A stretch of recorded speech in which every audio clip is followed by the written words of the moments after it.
Okay, so I'm sorry for the delay in getting this posted. My internet went out for a little bit there with the storm. You might even hear the rain here in the background. But we are going to talk about England's 13 colonies. I know some of you got to a brain pop on Friday. We will also make sure everybody gets that done because it does have a lot of really great information, especially review. So this is kind of the third piece of this, and you all are not as much involved in the 13 colony differences with um, your project, but we will go into further detail here with this and those differences because they are very distinct. So obviously, I'm not going to read all of this to you. This is a lot of stuff we just kind of already know.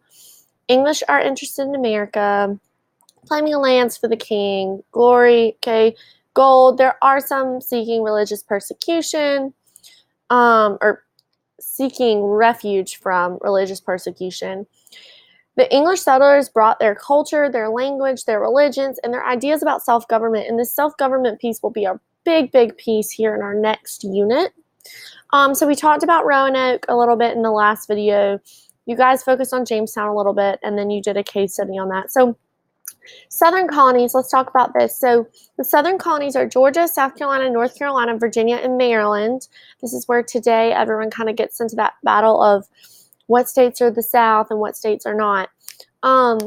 Jamestown colonists created the first legislative assembly, meaning the first kind of representative self-government, okay? They used what was called, and that was called the House of Burgesses. It was modeled after Parliament and that kind of stuff, but the headright system was used. Essentially, this is how they got new colonists to want to come to the New World. They said, hey, if you go to the New World, if you go to one of these new colonies, we will give you this amount of land for you to grow a tobacco plantation for us.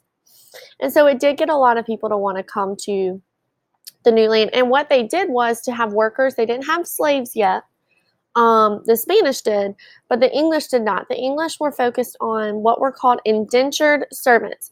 Basically, it was a form of slave labor in a way because the indentured servants, so they signed a contract and they said, okay, you're coming to work for me. You must work for 7 years or whatever that time span was that they, gave them.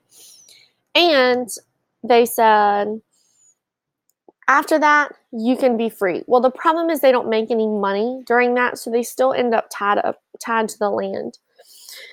Slavery becomes the favored form of labor ultimately, and South Carolina was the wealthiest colony by the American Revolution and one of the most diverse, while Georgia actually served as a buffer state. They actually end up, later they will start to put released criminals as there becomes some tensions there. So here's a little bit more about the House of Burgesses, the first legislative assembly in what would become the United States.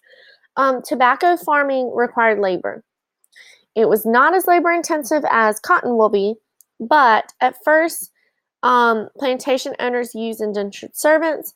Then they moved to the slaves from Africa. And we'll talk more about why the slaves from Africa are who was used when we get to like the triangular trade here in our next unit, because I'm drinking my coffee. Sorry, y'all. So the way the wind and the current patterns worked, they did not have the technology advancements to sail straight from England to the colonies. They had to actually go down by that West Africa and then back up. So that's why they were stopping and trading in West Africa and then stopping and trading in Barbados and then getting to the New World. So the colony named Maryland was soon Maryland was soon followed behind Virginia. This was mostly Catholics that did not have freedom of religion in England. The Baltimore, and this kind of goes back to last year in the Church of England and all of that. But the Baltimore family, you might have heard of Baltimore, Maryland, received permission to create a colony where English Catholics could stay loyal to the crown but worship as they please. And it soon became settled by colonists of all religions. They planted tobacco and it was very prosperous. So again, there were plenty of smaller farms in the South, but life revolved around these large plantations. The population was spread out, limiting city growth, and this will be a trend until really the 20s, like the 1920s.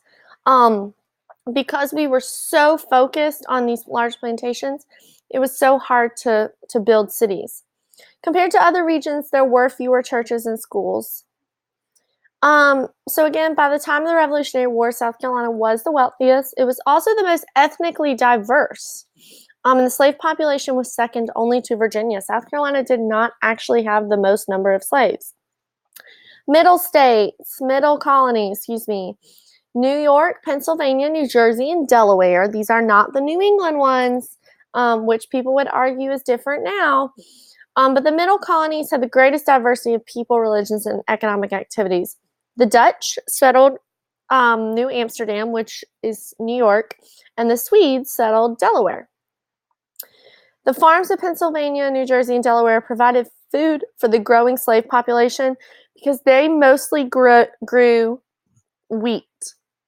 They were known as the breadbasket colonies. They grew wheat, which was used to make bread. And this was also full of English Puritans. Those English Puritans led to, this is the idea of the Quakers. William Penn founded Pennsylvania, basing it on the idea of the Society of Friends, which is also known as the Quakers. The Quakers believed in equality for all people, renounced war, and allowed all people to worship freely. So you are going to start to see a little bit of this group kind of anti-revolution, okay? And then Penn named the town Pennsylvania, meaning brotherly love. You might have heard that today in this Greek language. Now, the New England colonies, Massachusetts, which you actually can see right here, was here, and what is now Maine, okay? New Hampshire, Rhode Island, and Connecticut are all New England colonies. They were founded as a religious haven. Their big industries are building ships, fishing, and textiles. They were focused on towns and cities instead of plantations. They had rocky soil. It was really cold. It didn't have the best to grow large plantations. So children were required to attend school, and they actually statistically lived longer than any colonist in any other region. So this is where I'm going to talk just for a minute about the Mayflower Compact and the Pilgrims. The Separatists, who were the Pilgrims as we know them, they're the ones that received permission to move to the New World, create their own colony. They sail on the ship the Mayflower. I feel like a lot of this is what you guys know. They landed at Plymouth. One of my friends from college actually lived in Plymouth. She said the rock is nothing but just a rock. There's like a little plaque there. But they signed the Mayflower Compact, which was an agreement among the settlers. They would create a government, obey its laws.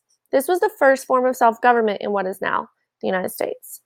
They struggled to survive, but as you guys are learning through your project, the local natives helped them learn a lot of things, how to plant, how to farm, how to survive on this land they knew nothing about. They were English Protestants. Protestant means you are not Catholic. Okay, you've got Catholic and Protestant. So they believed the Church of England had become too wealthy. So they separated themselves. Okay, and I will come back and, the Puritans, another group of reform-minded Protestants, Massachusetts Bay, Boston was their port. They believed the Church of England didn't go far enough. They wanted to purify the church, and they prospered, but they did not have much tolerance for other beliefs. Okay, so that is